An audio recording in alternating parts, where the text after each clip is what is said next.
We should talk about a little bit about equality too, because there's two important modes of equality that have to be segregated and discussed separately, because people tend to confuse equality of opportunity with equality of outcome.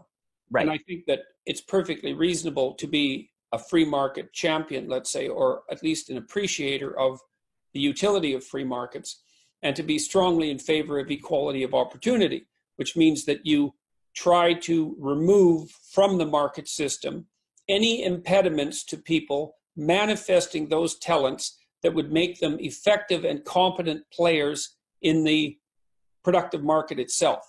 Mostly on the basis of the fact that that's counterproductive for everyone, the individuals, but also for everyone who could be benefiting from their talent.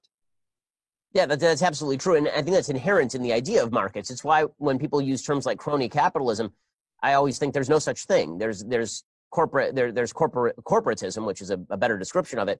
Crony capitalism is a self-refuting proposition. Capitalism and free markets are based on exactly what you're talking about, because again, the fundamental principle is I own my own labor, which means that if you impede my ability to alienate that labor, you are now interfering with my labor. So free markets are predicated on an idea of equality in rights and the idea of every human being made, this is why I say there's a Judeo-Christian heritage to free markets, every human being made in the image of God, which I think is the single most important sentence.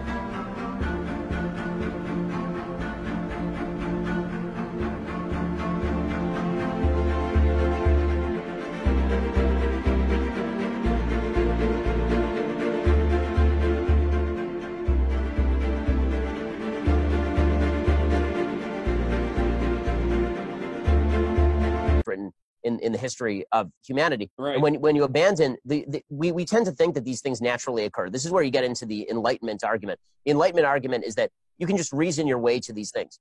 Well, you can reason your way to these things. There are also a lot of other things you can reason your way to.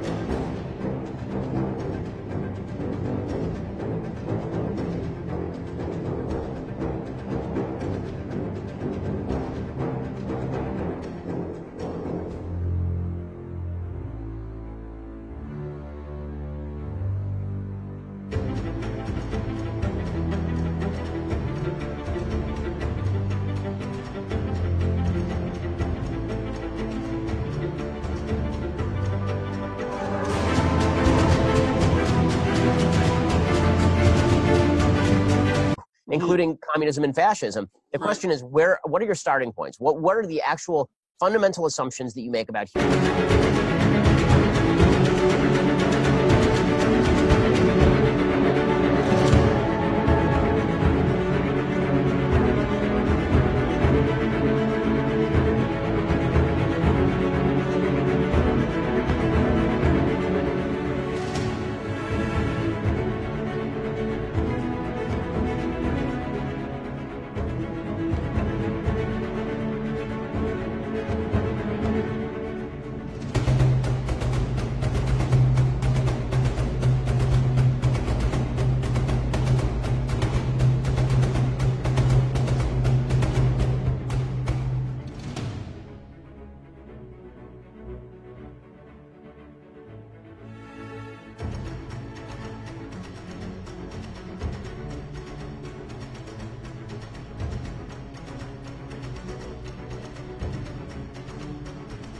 Human beings and the nature of the world that you then apply reason to arrive at something great.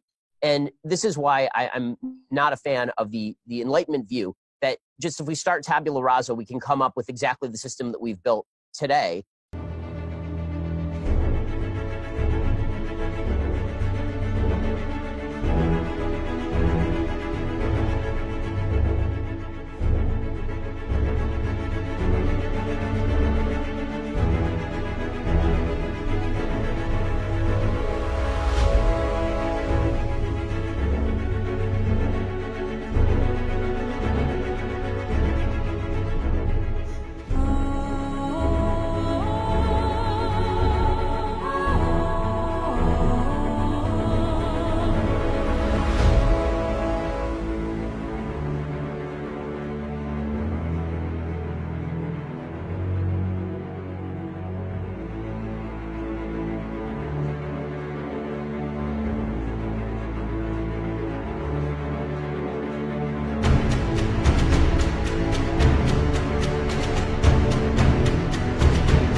I don't think that that's either historically accurate or philosophically accurate, because we see that human beings reach a wide variety of conclusions based on different premises.